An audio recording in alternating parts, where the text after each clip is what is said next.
Hello there, beautiful souls. Welcome to episode 7 of Men Have Feelings Too. Who knew? Today, my guest on the show is Jess Britt. He is an author and an aspiring documentary writer.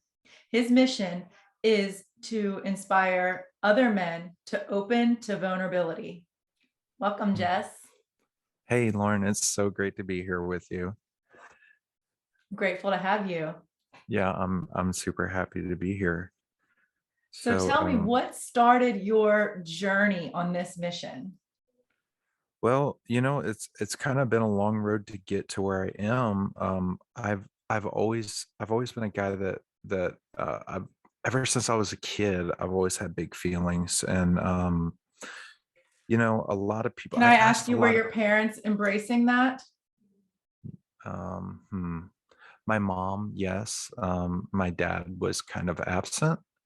And then my stepfather was, he's a classic narcissist. So yeah. And when I was young, yeah, there was a lot there with that. And a big part of my growing up was the only positive male figure I had in my life that really seemed to care or be invested in me was my mom's dad, my grandfather. And he was an amazing man, and he was so generous and kind and cared about people, and he really showed me like what it is to be a gentle person that like just loves on people and like meets people where they're at and loves them. So like I had that, but unfortunately he died when I was like 16 years old. And so that was a really trying time in my life, because like that was the positive male influence I had actively in my life at that time. So I'm What so an thankful. age to lose him. 16. That must have been really hard. That's when you really need Mhm. guidance. I know. Yeah, exactly. And he always believed in me. And see, the thing about me is I have kind of an unusual background, because I was diagnosed with like ADHD when I think I was like 5 years old. My mom told me that when I was five, I started telling her that I didn't want to be alive. I didn't want to be around. And I don't know where that came from. I think I was even very introspective, even when I was really little, and I thought about big concepts that like were really heavy. My So stepdaughter like, has done the same thing ever since she was 7. She was really. obsessed with death and what dying would be Mhm, like, and mhm. just all these really big questions that she even inspired me to go into deeper. Isn't it amazing that when a child talks to you about something, sometimes on a certain level, that like it really opens your mind up in a way that it wouldn't in Oh, yeah. any other way. She inspired my whole healing journey. That's amazing. My daughter was a big part of that herself, because I remember very clearly one day she asked me, because at the time in my life I wasn't very happy at all. I was very unsatisfied, and my daughter asked me if I was always going to be mean.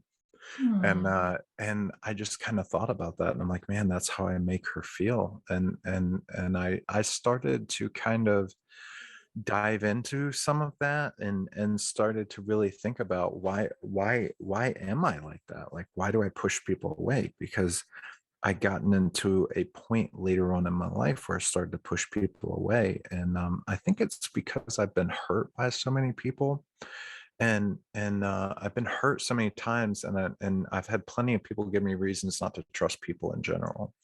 And so I was very defensive. And even though I'm very heartfelt, and I have like lots of big feelings and empathy, um, I was very defensive. So I kind of had this like jerk kind of persona I would put out there to keep people from hurting me, right? I would push them away.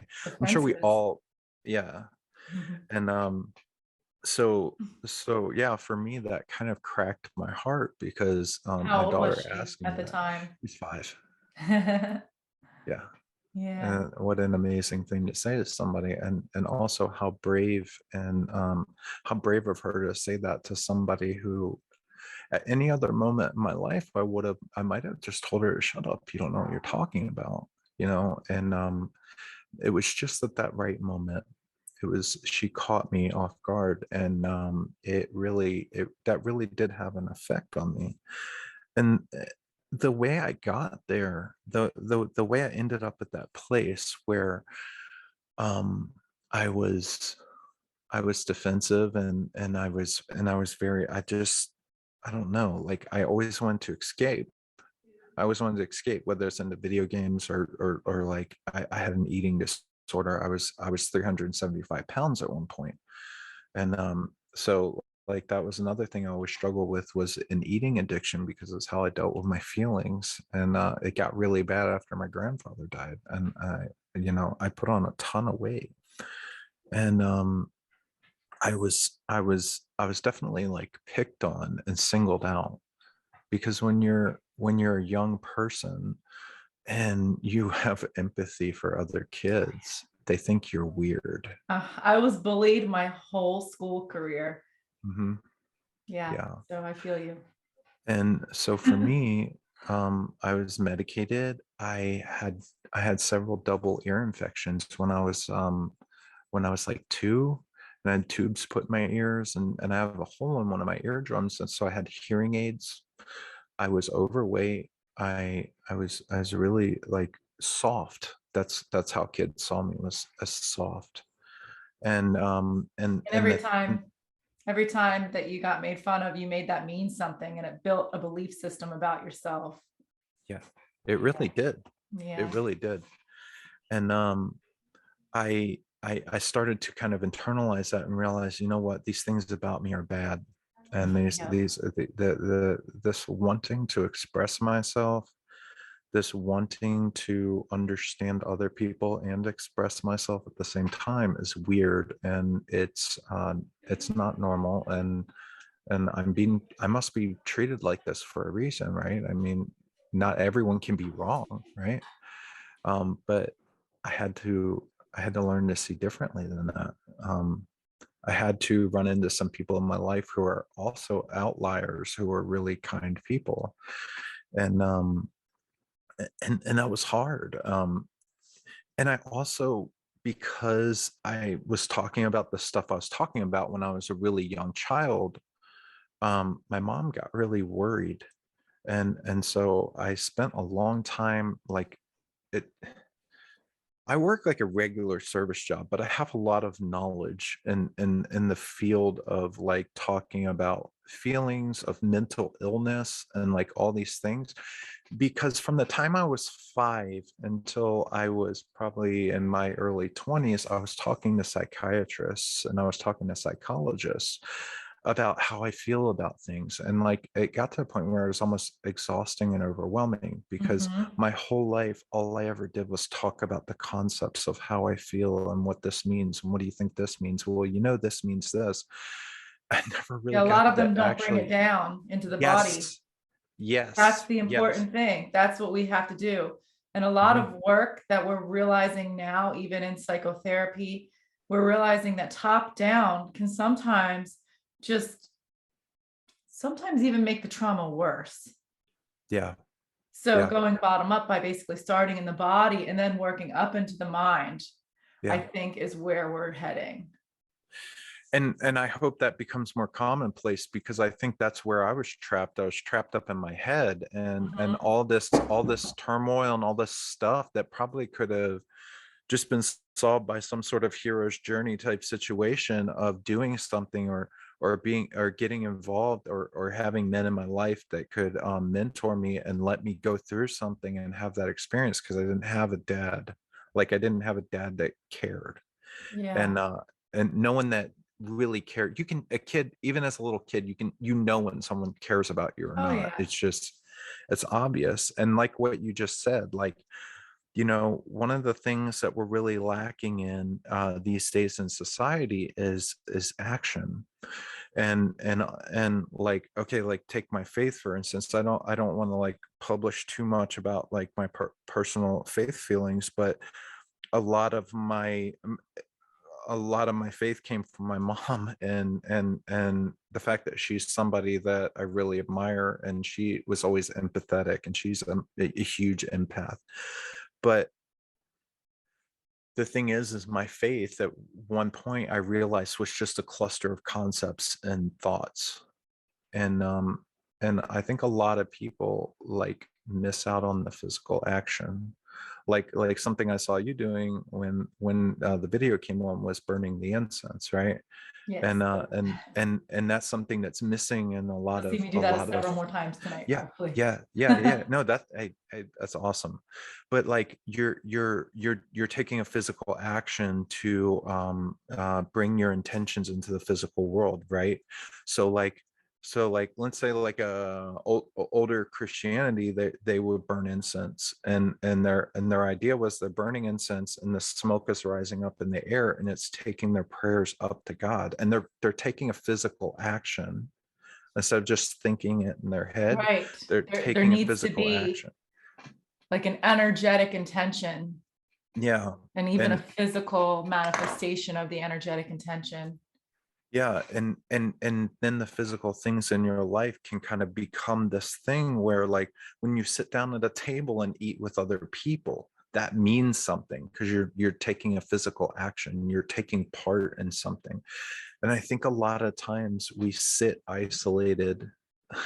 You can sit isolated for so long, and you really you're not actually connecting to anybody. You're just thinking thoughts and feeling feelings on your Especially own. now.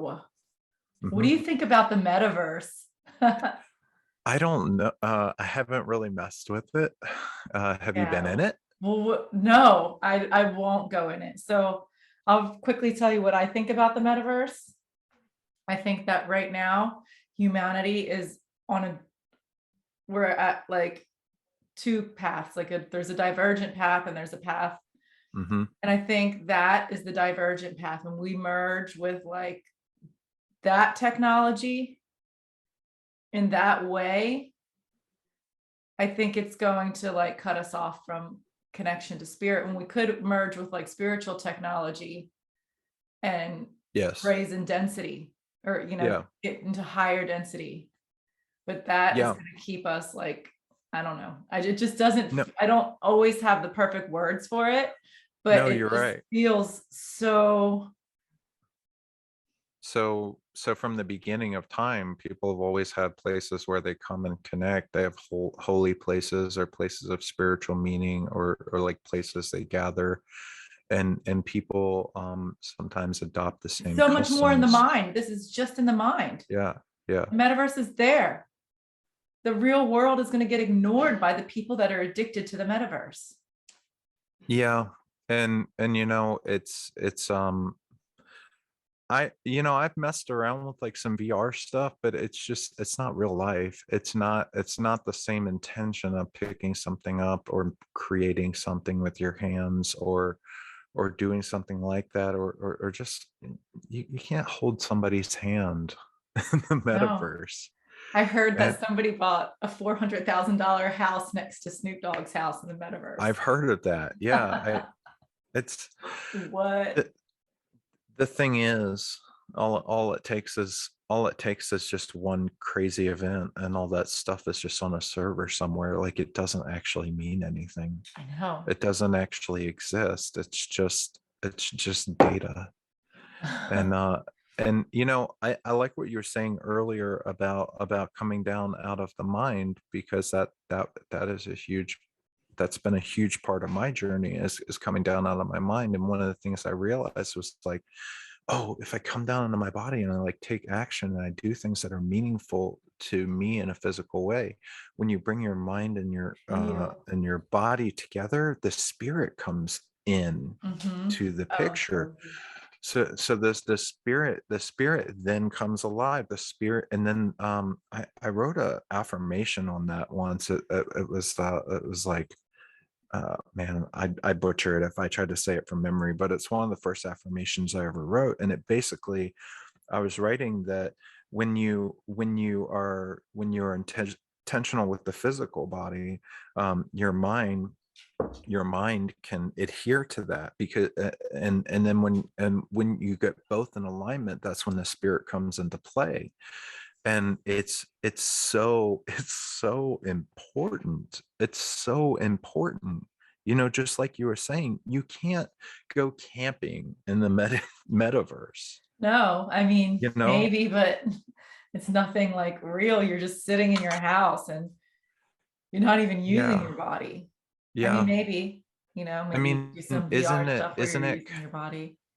isn't it kind of like you're just telling yourself a lie to make yourself feel better? Isn't that kind of It what feels that that is? way. It feels, Your dog's so I don't know. cute. It just feels like another layer of illusion. I think that we've been trying to do this as people for a long time. This is just more technologically advanced. I mean, people have been we have all these perceptions of how things ought to We can be, use and technology in a different way to clean the yeah, planet. We can use yeah. AI to clean the planet. But instead, we just want to distract ourselves from existence. Right. Why? My voice is gone. I did this really No, no, you're intense fine. breath work session the other day. That's been You're fine. You're fine. yeah, I'm with you. it'll Don't worry, we crack a got lot. this. You're fine. Okay, cool. So, yeah, I mean, so that's, gosh, I mean, that's just so relevant to everything, because I think I've done that for a long period of time. I think I'm kind of over that kind of stuff. Like I don't Yeah. really care what's the new big thing. Okay, well, let's wait a couple years and see how that goes. But I don't know. Like I spent a long time trying to escape my life, Yeah, me and too. right, and it's not until you stop running from it and start looking on the inside and like asking yourself who you really are and why you really do what Mhm. you do, that you're going to make any kind of change, any or have any meaningful life that makes you happy. Fuck yeah. And I think that a lot of people, what they really struggle with is most people. I have this whole thing about the self and the other, like other people are important and you are important, like yourself is important and others are important. And I believe that just once I started doing the work on myself after I had that incident with my daughter, and I really started thinking, I thought, I'm not nice to other people because I'm not very nice to myself. Because I Mhm. started, like you said earlier, kids picked on me. I started repeating that lie to myself, right? And I started just telling myself that lie because it seemed like it must be true if this many people are saying it. But I once I mean, if started you're to such a speak, piece of shit, why be gracious and nice to others? Because they're not going to receive it. They're not even going to exactly, care. You're just a or piece they're of not going to shit, appreciate right? it, right? Yeah. But the thing is once you get yourself to a certain level of kindness, no matter what, and you don't really care what the reaction from someone else is going to be, if they appreciate it or not, it hits them different regardless. Like Yeah. if Well, when you're you're, desperate to be liked, they might just, "Oh, whatever, that guy's fake." you can But feel into that energy. yeah, people can see through that. And if you're trying to fake it to make it, and you're not and you don't Sometimes really they mean can it, see people, through it, not always. yeah. I don't know. I grew up around the narcissist, so I can kind of, sometimes I run into people and I'm like, I know. And I said, look, I feel bad for you, because I know it's got to be hard to live your life based on what everyone else thinks of you, Right. and to Yes. never go inside and be able to work under the hood, right? Mm, You know, yeah. but like I was saying, the self and the other, I think are two steps to a dance. And like, so if you're kind to yourself, you become that much better at being kind to others. And Less if you judgmental of practice, self, less and it goes judgmental back of and forth, others. like it, yeah, like dance steps, right? And it's fun because you can just glide between those two things and transition almost effortlessly, right? And that's the place we all want to be, right? Isn't being a human pretty fucking cool? It is. It really is. It really is, because because you can, once you get to a certain level, you can see things you love about yourself and other people, and then you love them.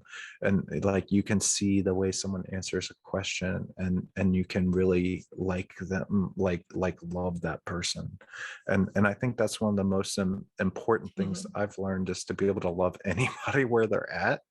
And even when I see someone who's Yeah, angry and lashing out, like even if I see someone who's just like saying horrible things, I almost just see them as a little kid, and I'm just like, man, you're that, very hurt. yeah, like they got really hurt and they don't know how to get out of that. And I know what that's like because I've been there, been that guy.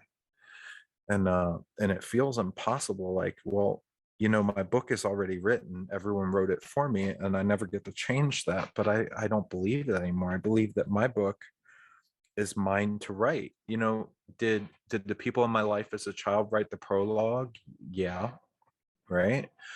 But my book is mine to write. And I was even told, I ended up in a private school because I was so picked on. I was like so bullied and assaulted and picked on and made fun of, and called all kinds of horrible things. And um when I went and then it kind of went in the other direction, where I said, I had a lot of people saying, well, hey, you're a victim, it's not your fault. And when you're 18, you can just collect social security for the rest of your life, and this and that. And like Wow. I had people in the private school, because I went to like a special needs private school. And I had people telling me there that they told my mom that she should take power of attorney over me and not let me like leave the house. Well, I've been married 12 years and I've had the same job for 10 years. And I'm capable of providing for myself. And on top of that, I've done Beautiful. all this work on myself. So those people were wrong. Not everyone who tells you what you are Is knows what they're right. talking about. Exactly. And Um, and yeah. when I was in my addiction, I was told several times to get on Social Security. Hmm. And I thought about it, and I was in rehab and I was talking about it. And later that night, this girl came up to me. She was in the rehab. She's like, look at me. And I looked at her. She's like, don't you dare get on Social Security. She's like, you don't need it. You just need to get off drugs. She's like, if you get on Social Security, it's going to ruin your whole life. And what I've realized is I've had my guides kind of like speak to me through others in like so many random ways.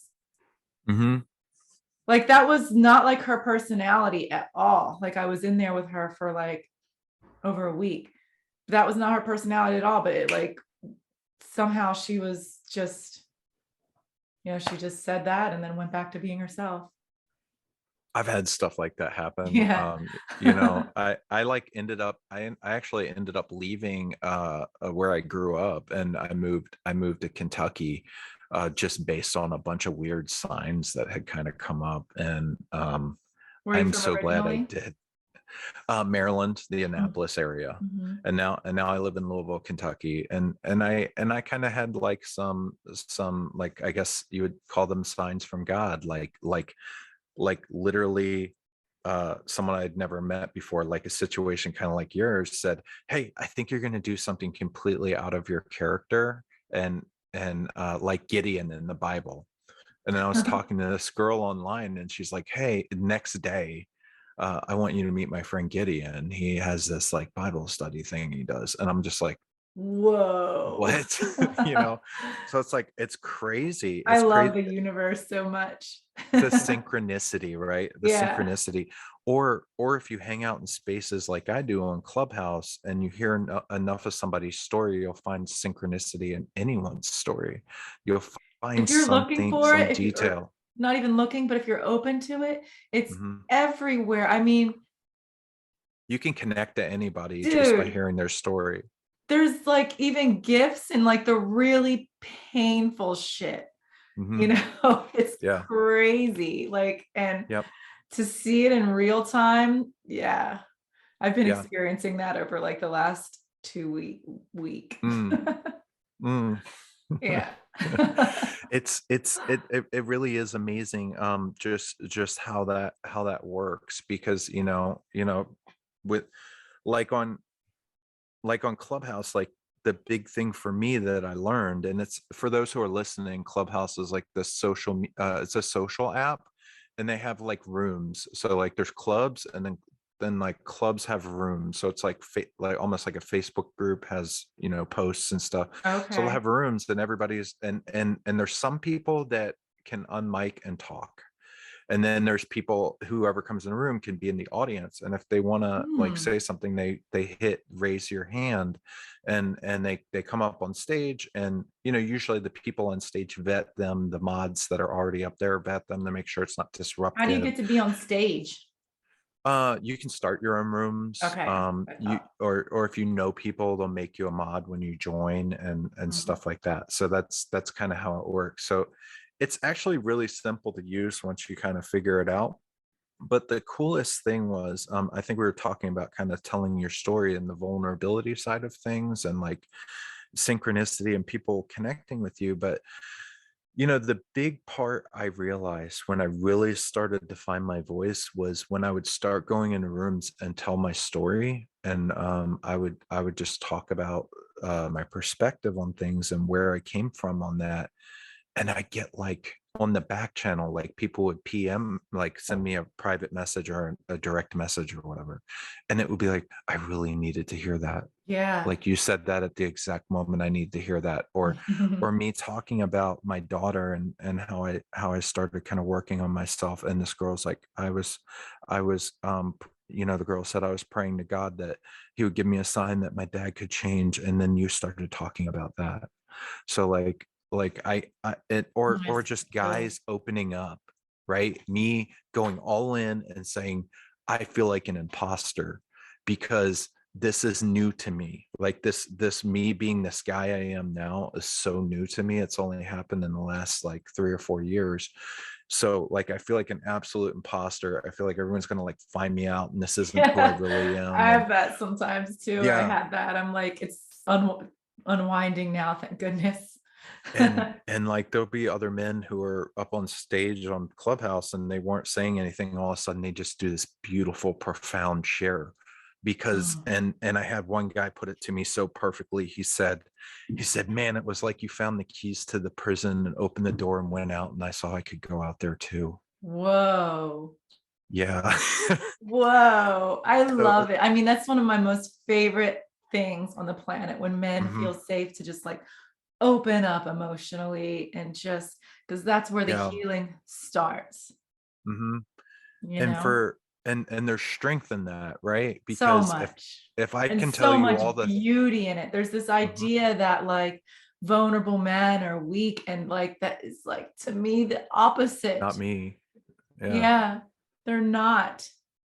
But society has, told them that.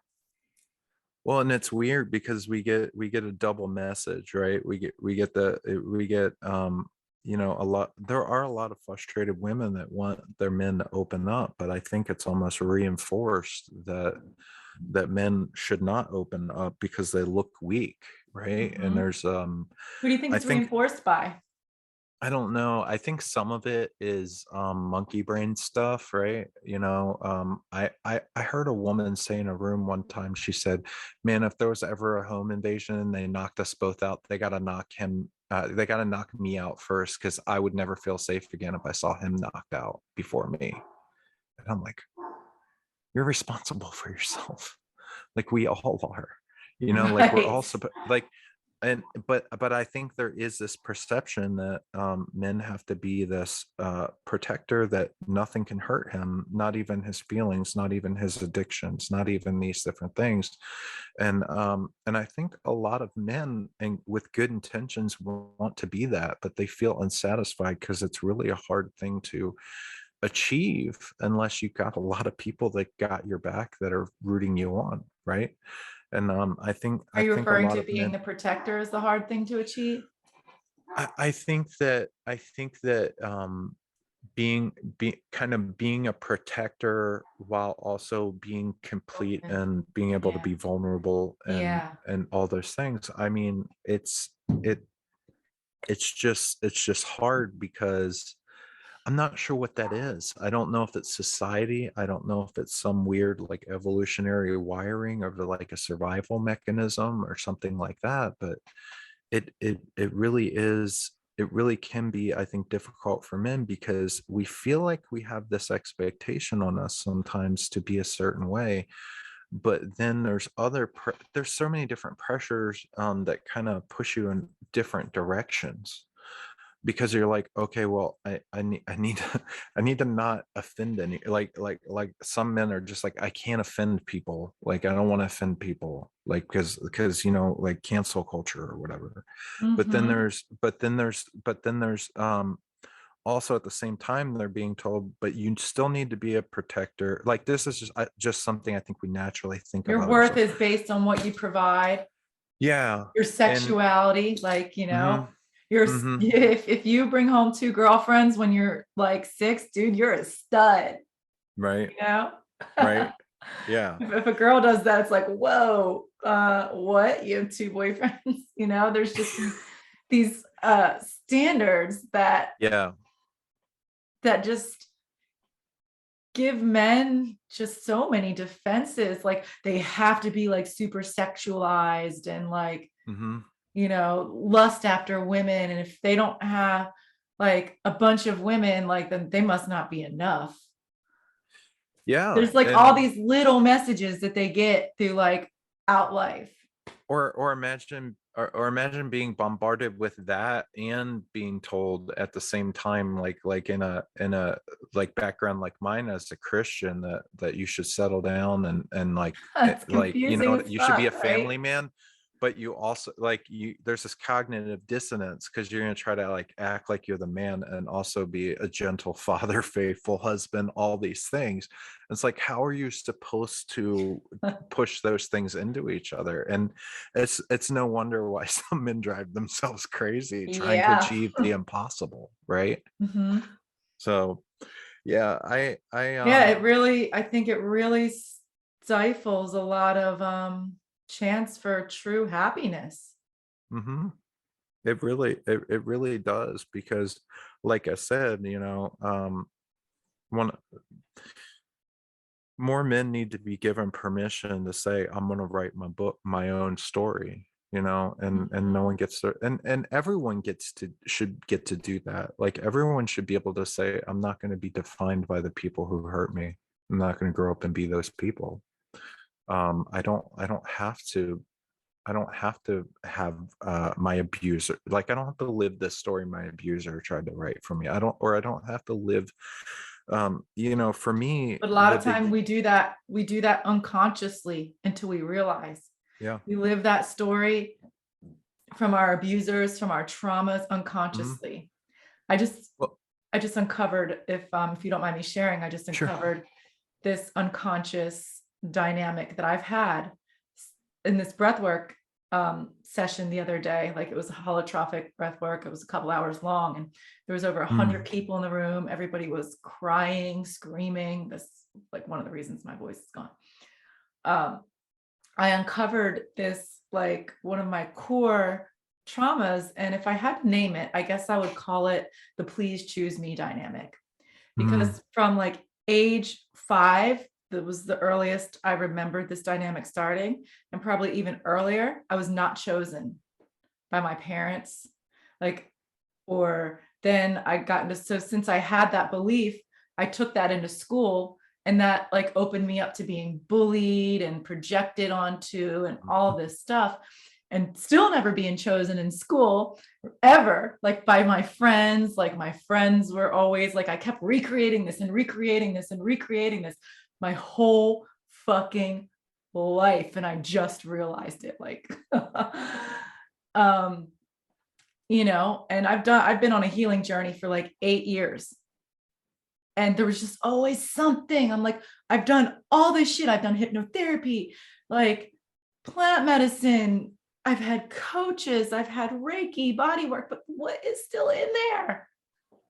mm. And it was that I fucking felt like I needed somebody to choose me. So I would always manifest these situations to where I would not be chosen.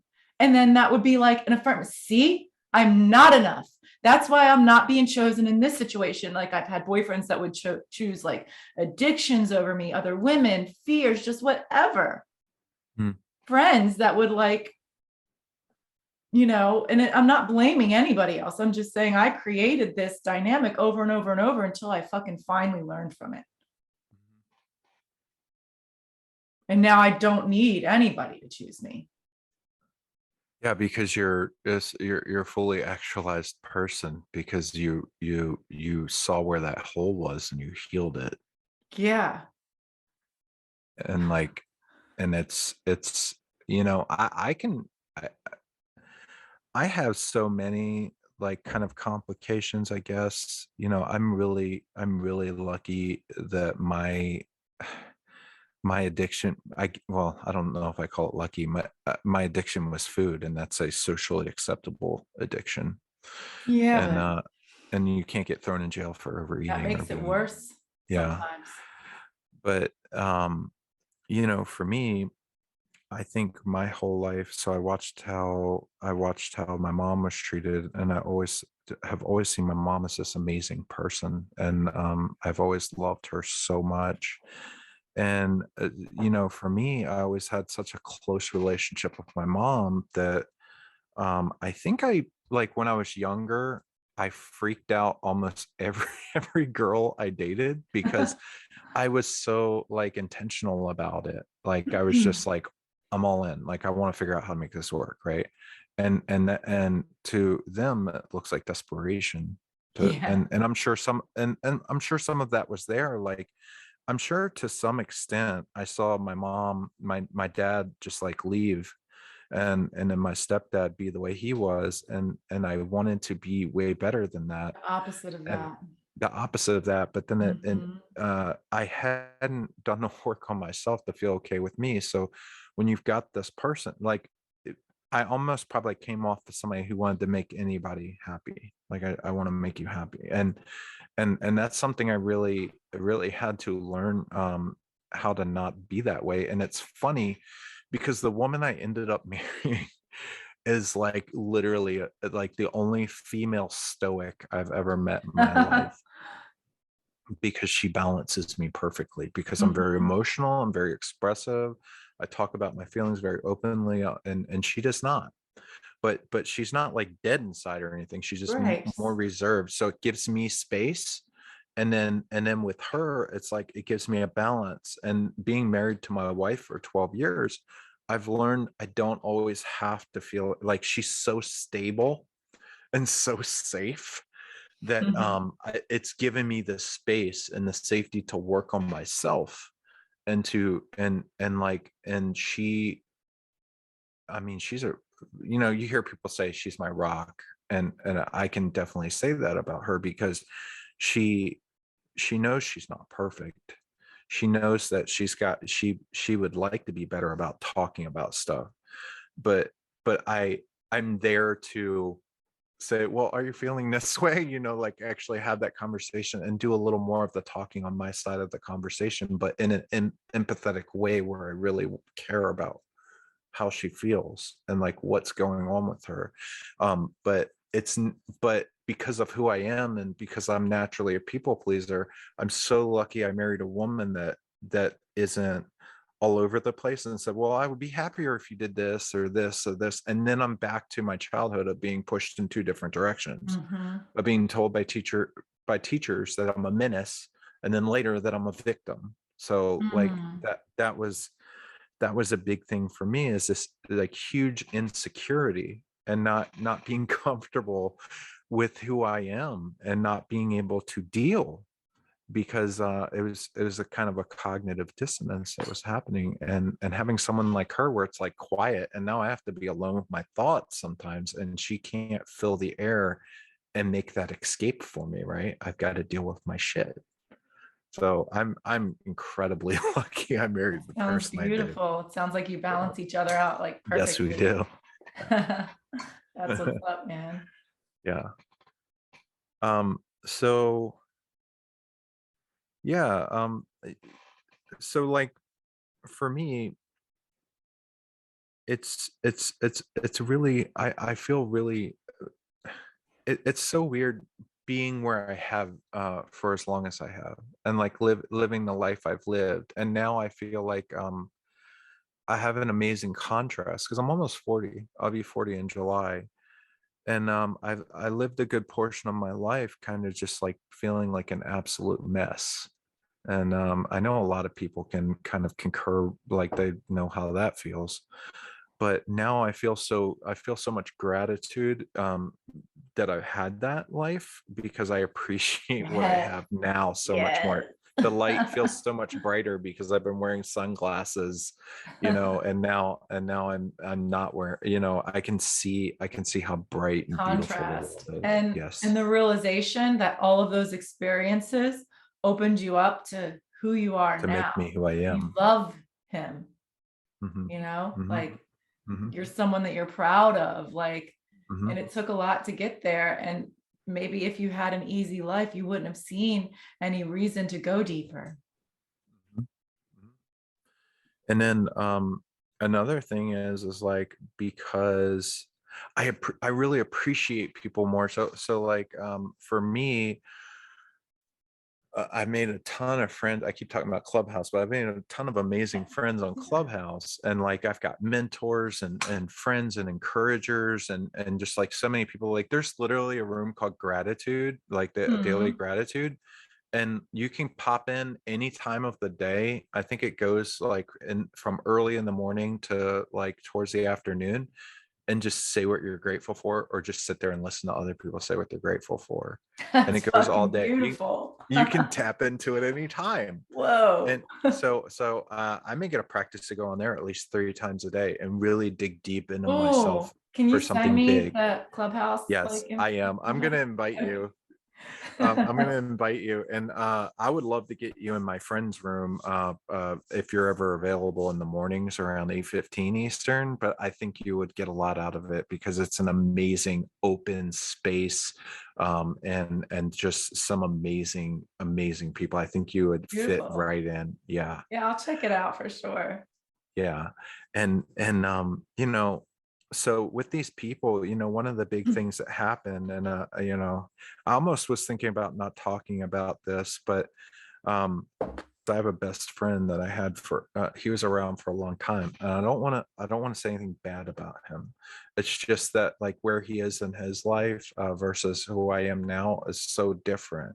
But one Mm, of the things I realized once I started talking to these people and started opening up more, it is one of the big reasons I bonded so hard with my best friend was mutual insecurity. And I had to give that friendship up. And it's not like he was a toxic evil how long person. ago was that? um that happened this year. Oh, I bet That that was happened this hard. year. Yeah. Yeah, and it was really hard. And if he watches this, I hope he knows I still love him. But the thing is like I have to save myself. Yes. You have to save Yes. yourself. And if you're not serving someone else, or like everybody needs to hear this. If you've got people in your life that when you start doing better, or you start feeling better, or you're doing work on yourself, and they see you changing and they try to drag you back down, it doesn't make them a bad person. It just makes them afraid they're going to lose you. But that's probably what they need, is to lose you so that they can say, wait a minute, he can do it. Well, maybe I can do it. And like sometimes the people we leave behind, it's a I hope it for me is a temporary thing. And I hope that he learned some of the lessons I've learned, I because hope he I does was really too. rooted. Yeah, I was really rooted in insecurity, and I was very judgmental. I was super judgmental because I grew up in a Christian background Is that's he very not open judgmental. to any like healing? What do you mean, my Like, is he friend? not open to like personal I think development and growth? I think he would like to, and I've seen like signs of hope. But for him it is it is just kind of like I don't think he's a narcissist at all, really, but I think that he can't let go of the patterns. I don't even think he's to a place where he's faced the past and he can confront those people, Mm, like mm. his family or the people that hurt him. So You got to I get there think, on your own too. I mean, you can yeah, plant you seeds, have to. but Yeah. yeah. So like for me, and also, one of the things that we commiserated on, and I don't judge anyone for how they feel about things, but one of the things I've never really gotten, because I've always felt like a weirdo, like an outlier, and that I was treated differently. So like for me, um my last, one of my last strongholds that I had was what's the word that some like, so like some of the things that you do, like some guys who are like really close-minded would call it like what, like woo woo or something like Yeah. that, right? So like they like Joe Rogan likes the woo woo, right? And like Joe Rogan uses that term all the time, and I think that sometimes people are uncomfortable with anything they don't understand, and Hmm. they feel like if they'd have a conversation about it, it would be uncomfortable, right? Like, I don't know anything and I'm going to look stupid, right? And I think a lot of times that's what's going on. And I used to be like that. We talked earlier in our conversation about coming down into the body, right? Yeah. And I used to feel really weird about burning anything that's like an action, like let's say having like a picture of Jesus, even with, like, from what I've come up in, is seems weird. And I don't know why, because it's almost like this, you're just supposed to think this and this and this, and that means you're a Christian. But like Mm. for Mm. so like people burning incense and different things made me uncomfortable. And I kind of almost associated it with like more new agey things. But then the funny thing is my wife moved in a direction with a Christian faith that is more of that, of burning incense, of having a place in the house where you pray, and like having these different things. And because I love her so much, that opened my heart yet again.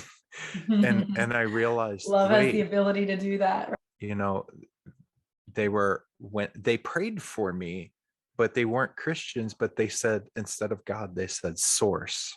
They Hmm. kept saying source, and I said, I'm fine with that. You can call it whatever you want, right? And that was a huge breakthrough for me, to realize I don't have to feel at odds with anybody, because we're all connected, right? Hmm. Right. For And sure.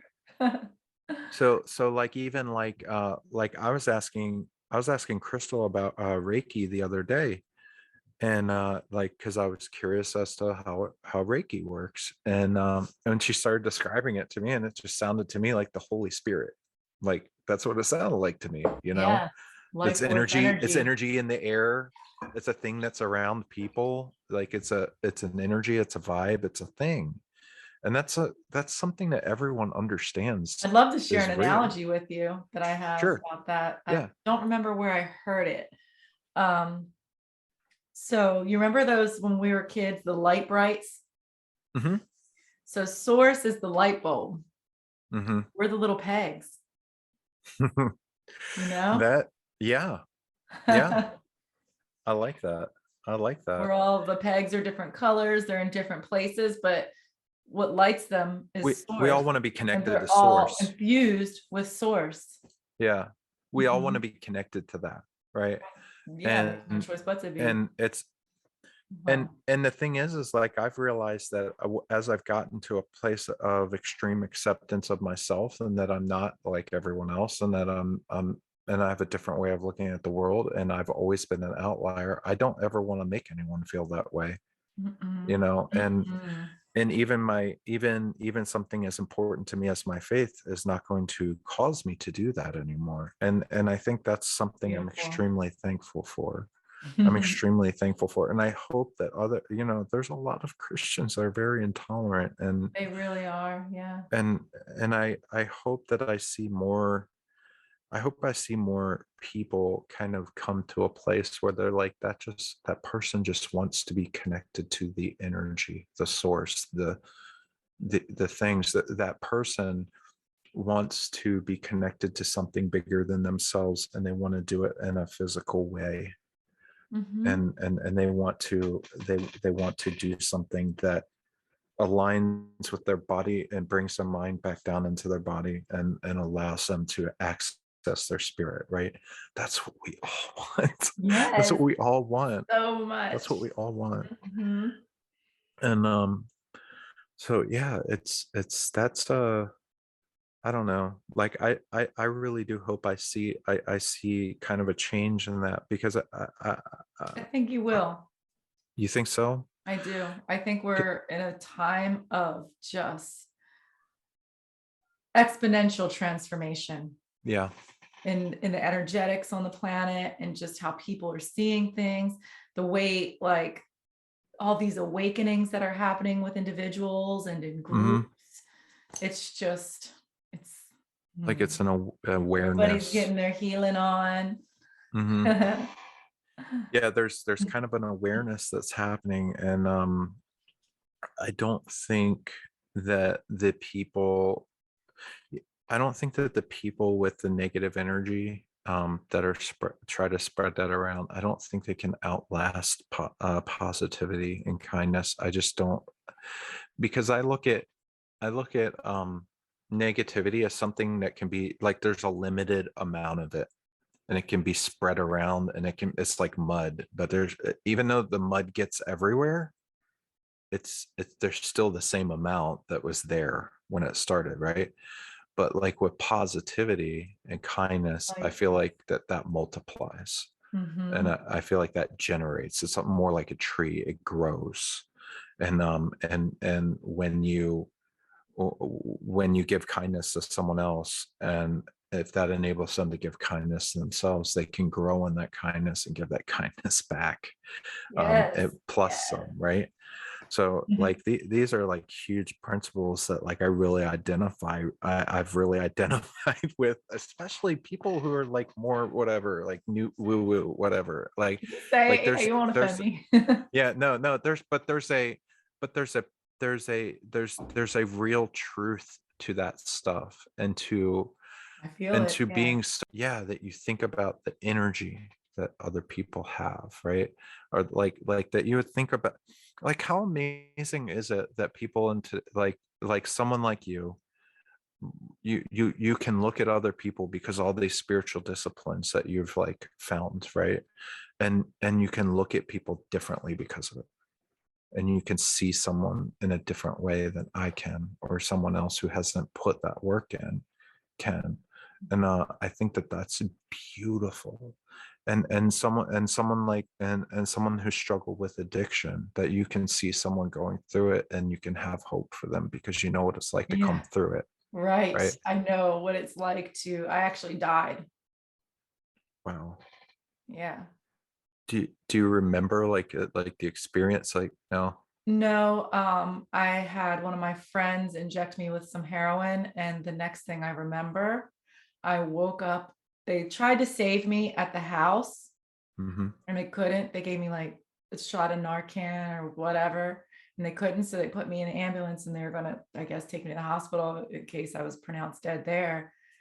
Mm. Um, and I guess they gave me like another shot of Narcan, and I was like, and all I Wow. remember is just seeing like the little window in the back of the ambulance, and it was like, and I was like, get this fucking shit off of me. And I'm like ripping everything. They're like, ma'am, we just saved your life. You were just dead for over a minute. I'm like, I don't care. Get me out of here. I was freaking out. That's amazing though. Not everyone can say they just came back from the dead after being dead for a minute. I mean, that's crazy. Everybody's like, that has died has had these like memorable experiences. I don't remember shit. You just woke up annoyed. I just woke up and I was like, what is going on? Yeah, that's amazing. Yeah, I've died. I've been in a couple bad. So I have a couple traumatic brain injuries. I got hit by a dump truck, and a Whoa. Volkswagen Beetle, and I hit my head off the window, and I went out, and I apparently walked out onto the road. Like I got out of the car, walked. I don't remember that, and dropped. And Dang. then I woke up, and there was like this beautiful woman, and then I realized it was a nurse, and I was in a helicopter. Holy shit. See, that stuff kind of like takes you by Yeah. surprise a little bit. Yeah. I was like, I remember it too. It's St. Patrick's Day, and I was in like a huge hurry to get to somebody's birthday party who I didn't even know. And I got, it's crazy. So Wow. Is there anything from that like, I think how do I say this? from the brain Did you get injury, anything from that? Like, is there um, any kind of like I've had a learning few or anything you received from that? like just the near death experience of it. Mhm. I think I was like 19. I was still really stupid. Mm. Yeah, the same. But I did have a near death experience with, so one thing that I had happen, and this is another story of me really learning something, was um I had lost, I had started out at like 375 pounds and got down to about 200. um so that's a lot of weight to Amazing. lose. Yo, But seriously. and I did that a while ago, and one of the things it was at the time was because I was so in my head, and because my wife is so quiet, and I really didn't understand her as well as I do now, that I felt like she wasn't happy with me, and that was something I was telling myself. And I was like, I gotta lose all this weight, and I was standing there in the mirror, the leanest I've ever been in my entire life, and I looked in the mirror, and I still hated myself. Mm. I did all that work, but I didn't let go of all the shit in my head. I didn't let go of all the weight I was Ooh. carrying in my soul. Uh-huh. So like I Shit, that lost, is some truth right there. yeah. And that's why I still felt unhappy, because I didn't let go.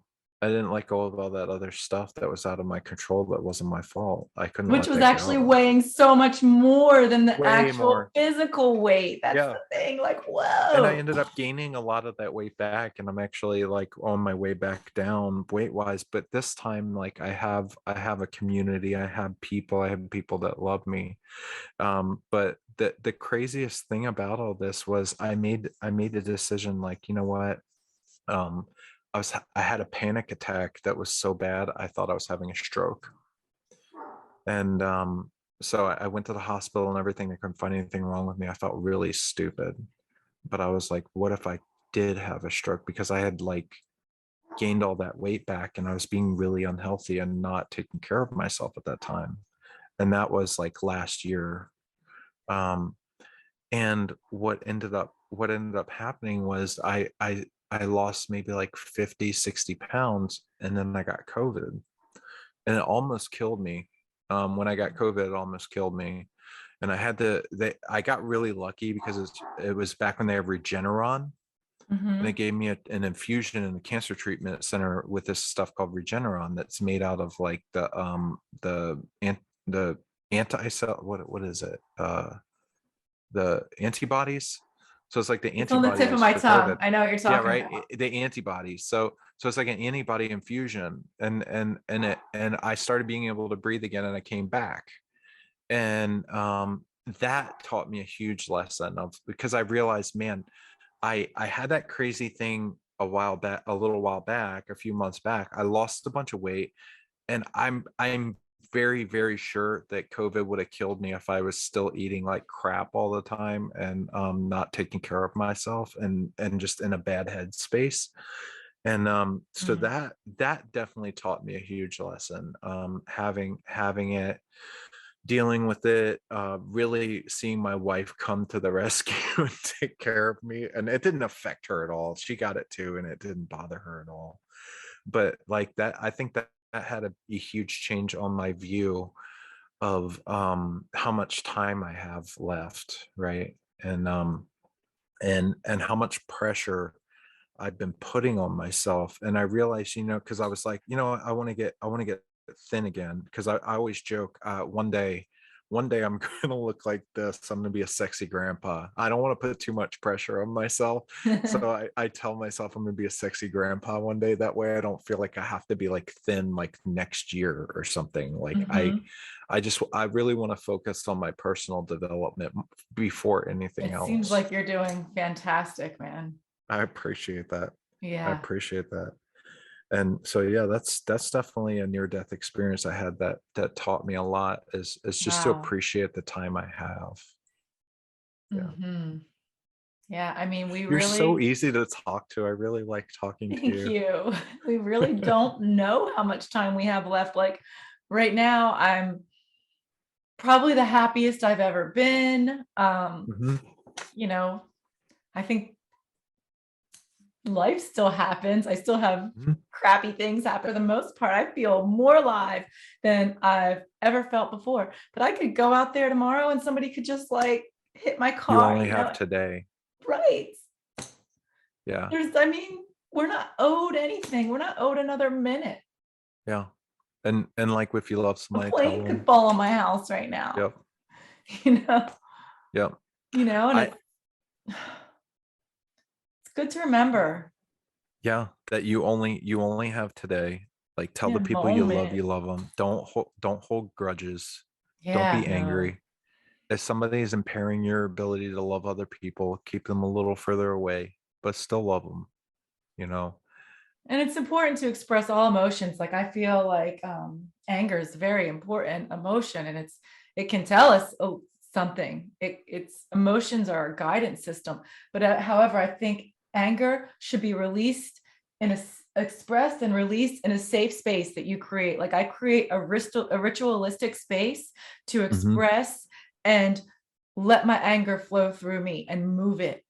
That Hmm. way, I'm not stuffing it down Hmm. and keeping it in my body, or I'm not projecting it onto other people.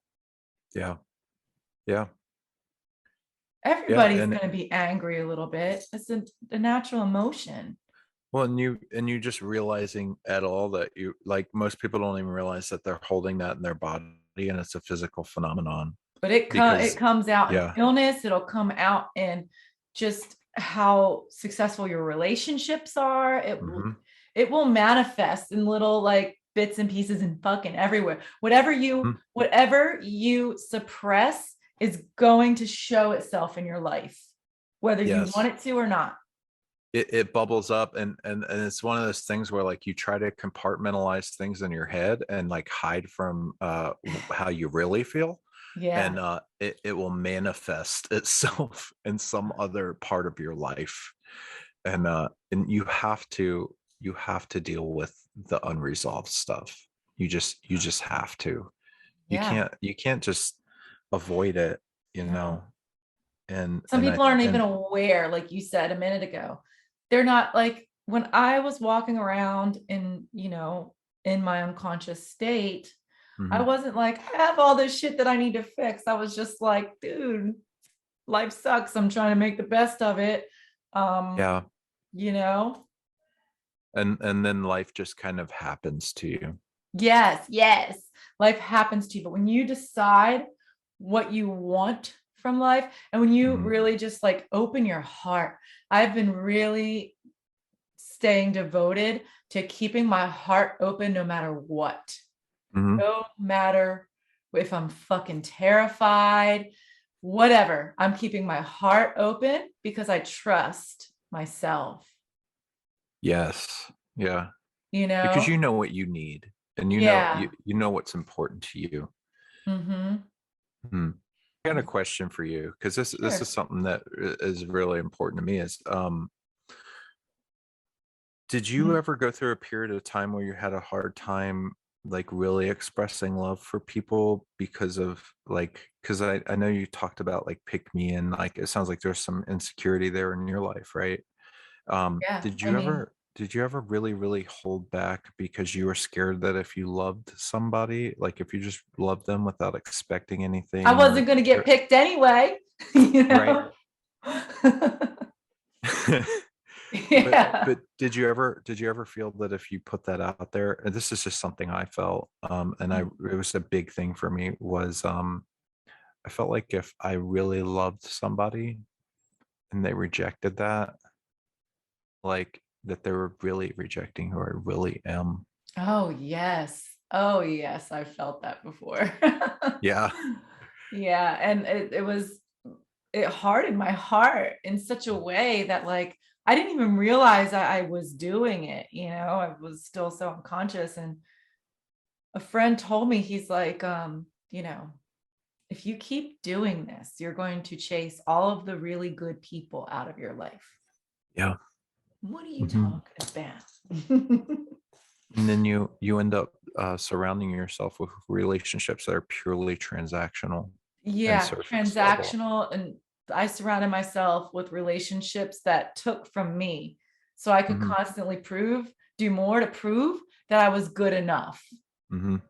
or I took from those relationships, but it was definitely they were taking from me in another way. It was just like, Yeah, you create a scenario where you're trying to fill that hole that cannot be filled because of because it's one that's within yourself, yes, yes. And right? happiness is an inside job. I read this quote by Eckhart Tolle the other day, and it said something like, I'm paraphrasing it.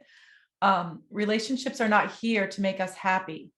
True happiness comes from within. Mhm. Relationships are here to make us profoundly conscious, or something like that, to awaken us and make us profoundly conscious, something like that. I'm paraphrasing it, like I said, Mm. but I think it's yeah, because there's a synchronicity like we were talking about before. We kind of hit that with when you really tell your story, when you really tell people your story, and a whole lot of it, that there's a synchronicity that happens there, and that they really know you, and they become connected to you. And I think a lot of times, like, we have relationships with people for long, long periods of time, and they never know don't a know thing them. about us. We People don't are know them at married to all, each other who and they don't don't know each other. know each other. Yep. When I meet somebody, whether it's like a friendship or a relationship, I want to connect with them Hmm. now, because before, it was so long that I didn't quite feel safe and Hmm. comfortable enough and within myself to do that. Hmm. Like we just said, like if we're not happy within ourselves, we're not going to look for that connection in others. Hmm. You're not going to connect with happy people if you're not happy. Well, that's true. Yeah, I mean, a lot of times, you know how like when an animal gets wounded, it runs and hides somewhere to die. And I think a lot of times that's what we do instead of really Mm, connecting to people. We get hurt and yeah. we run off and die. Um, I've got another question for you. What Okay, I love what questions. led you what led you to, because I think what you're doing is beautiful, like with like really empathizing with men and men having feelings and everything. So who is the person, or what is the thing that really led to that? Was it just working with other men in the field that you work in, or was there a certain story, or was there a certain person? There wasn't a certain person. I was a dancer, Hmm. and I've always had this. I didn't realize it at the time. I've realized this maybe like a year ago, but I've always had this, like, I don't want to say gift, but ability to really see into men Hmm. and to just be there for them to open up. And when I was a dancer, I've had men open up to me like so deeply that they didn't feel comfortable opening up to their wives, their bosses. Like they didn't feel comfortable opening up. Hmm. And I loved seeing that. Even though I didn't realize that at the time, I think that's just so beautiful. And I want to be a part of men healing. And before I I tried to work with men, like I wanted to like be a men's coach or whatever, but then I'm like, no, actually, I think men need men to really heal. I could like step in and do like little things here and there, but I think, primarily Yeah. men need men I to heal. But I've just always had this like this reverence for men, for the mhm, masculine, yeah. and how everybody's always like, oh, men are this, men are that, men are this. Like even today, I was like having a conversation with someone about like they were trying to tell me how awful men were, and it was men's responsibility to, fix themselves, and women are always having to do it. And I'm just like, I respect where she's coming from for sure, but it's just not how I see things. And I think it's just part of why I'm here, and Yeah. why I'm here is I want to change the narrative around men.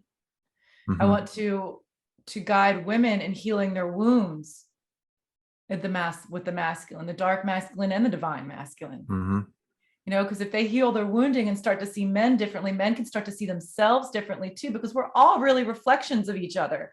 yeah. That's the thing. We're all reflections of each other. And now women are like, everybody's telling women they're goddesses and this and that and this and that. And we're starting to see that now. So Yeah. if we're all freaking divine,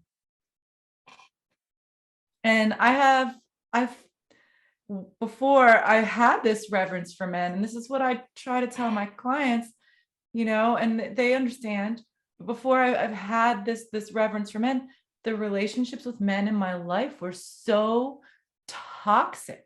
Like my father, I mean, the only good relationship I had with a man was my grandfather, and Sounds he like died me. last year. But um yeah, so once I healed that and realized like, wow, through my whole dancing, once I stopped hating myself for being a dancer in the past, I started to see the gifts that were revealed to me in it, and that was Mhm. one of them. That's amazing. That's a beautiful thing. I you know, hmm, I'm sure like for the guys that are gonna listen to this, that just gives them probably so much hope to hear that Yeah, part of your I think story. I men are don't. so beautiful, and there's just this core like in them that just wants to open, Mhm. but for their whole life they're like, no, that don't open that, you got to man up, don't Mm. open that. You just hit on like my Instagram I was telling you about. I call it Werewolf Transformation. Yeah, And you do you want I'll to know include that why? in the show notes. Do you want to know why I call it I that? do want to know why. Okay. So it's because often people in general, but really men, they look at their feelings as this thing that might get away from them and they'll lose control, and then no one will like them or people will be afraid of them if they see how they really are. So Mm. like it's just like in the werewolf movies, right? This person has this affliction and no one can find out. I have to hide it because they'll kill me if they find out, right? Yeah, well, So that is so beautiful. so that's why I call it that, because it's this thing inside. But the thing is like our werewolf that's inside of us, like for men who really have profound thoughts and feelings about things, if they start to come out and bring that out, they'll find that the people who witness them are not as afraid of them as they thought they would be, because Mm, they're not a monster. I It's have the just a chills. powerful force from inside. So that's why I call it that. And I've gotten people, they make fun of me and I'm like, "Oh, you like werewolves, man?" I'm like, "No, it's a metaphor. It's a metaphor because we're all afraid that if people see the thing inside of us, the big, wild, Oh yeah. limitless thing, that we won't be loved anymore or we won't be accepted in common society anymore. But who cares about being accepted in common society when It's you're a fucking fucking werewolf? crumbling anyway. You know? Oh, So man. yeah, I just love that you said that, because that's exactly why. Like that's like I've always believed, and I don't know if I believe in like destiny or some predestination, but I've always believed that there's something huge inside of me that wants out. I see And it that. I see that in you. yeah, and I I just want to figure that out. And and as soon I as think I figure you are that out, just where you need to be in that process yeah, right now. Like you really are. yeah, yeah. And as soon as I figure that out, I want to hand other men the keys. I want them to have that too. And I just want to see that happen. I want them to have it too. So yeah, I want everybody to have it. yeah, I wish I could give it to people. I wish I could, You can't though. You could show them, well, it's from my pain that guide I've them. gained. Yeah, yeah, it's from my pain that I've gained the empathy that I have. And when you hurt so much, you realize what it's like to hurt to a certain level, that when you see anyone hurt, you know what they're feeling, you know what they're Yeah. going through, and you think about them. And it's like, for me, I see a look on a man's face and not even talk to him, walk through a grocery store, and I'll pray for him later just because of a micro expression on his face, because that's I would want someone to do it for me. I will want someone to think of me in that way. And and there's so many things we can apply to our life, and the way we see life. Do you believe in thinking about certain things before you go to bed to like solve problems, like your brain starts working in your sleep? Do you know what I'm talking about? So what I do is I journal, Hmm. you know. Before bed. Yes. Okay. You Instead know so what I instead of did? holding it, Hmm. I put it out. So What? it's thinking about it, but in a different way. Yeah. I one of the things I started doing, and it's been really transformative, and I would invite anybody to do this. I actually had like a neuro, I forget what it was. It was some neuro thing. He like specialized in brain science. And Ooh. I told him this on Clubhouse, and he said, "That is amazing." I think about, because I'm on this journey of like trying to find kindness and trying to bring that bigger part out of myself. And one of the things I do before I go to bed is I think about someone I love a lot, and I ask myself right before I fall asleep. I do it in my head, or my my wife will probably think I'm crazy because she's not as introspective as I am. But I'll think like I'll pick that one. I'll who pops in my head, and I'll think about that person for a minute, and then I'll ask myself before I fall asleep, like right before I fall asleep, I'll say, how can I what can I do like to honor that person and these qualities or whatever, like that what that means to me, because I want my brain to be working on itself while I'm sleeping and working on that riddle. So like, if there's like Whoa. I did it with a good friend of mine that I reconnected with, and I really slighted him and really pushed him away, and I was a dick. And I did that. He was one of the first ones I started doing that with, where I would think about him a couple nights a week, and I would say, "What can I do?" And it was almost like things started to manifest themselves, of where I ended up in a situation with him where I would end up talking to him, or like he would show up somewhere, like, and I And the didn't really question see was, him a what can lot. I do to honor him?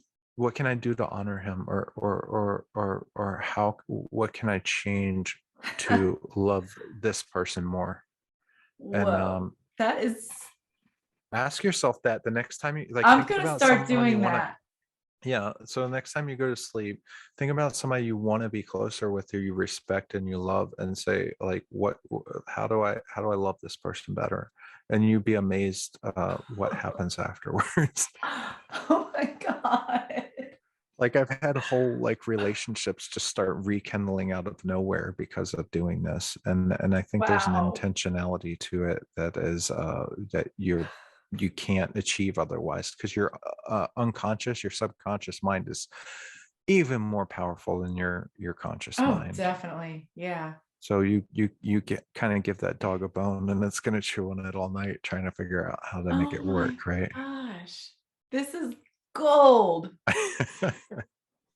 Dude, I see big things for you, my friend. I hope so. I actually I would love to one day just buy an RV, put my family and my dogs in it, and my wife, obviously her too, and travel around the country and put a studio in that thing and just interview people who I can just see that they're going to change. Like I feel it, and then like interview them, shoot it like beautiful, like 4K or whatever footage, like a documentary, and then go back to them later after the change has happened, after they've done the work, and talk to them again, and just do that with hundreds and hundreds of people. That's what I want to do with my life.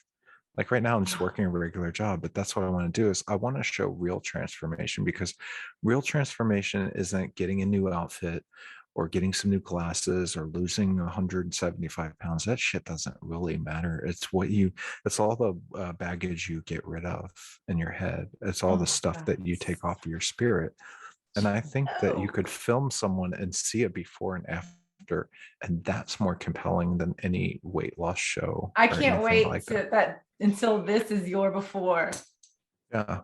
When you're traveling around in that RV doing it. Oh my Hmm. gosh. Hmm.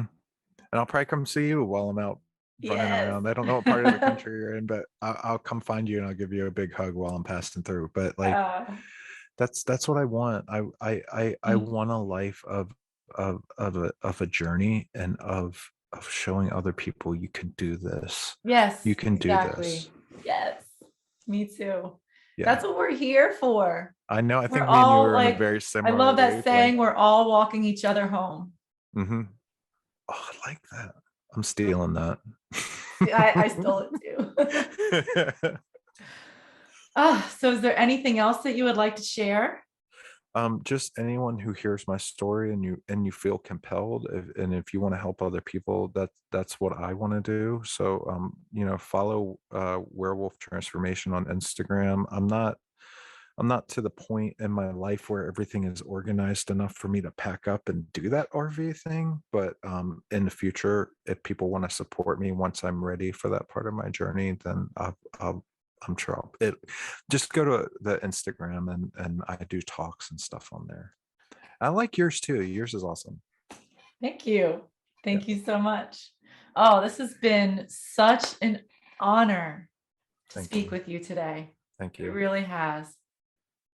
Thank you so much for sharing from your heart and just Yep. being so authentic and genuine and doing the work that you did to get here.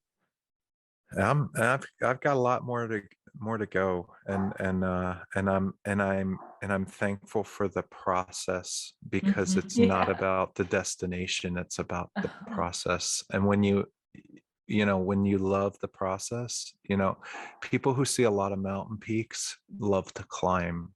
It's not that they love standing on the mountain peak, they love the climb. So when you love the climb, you're going to see more, I you're love going to that get more. analogy.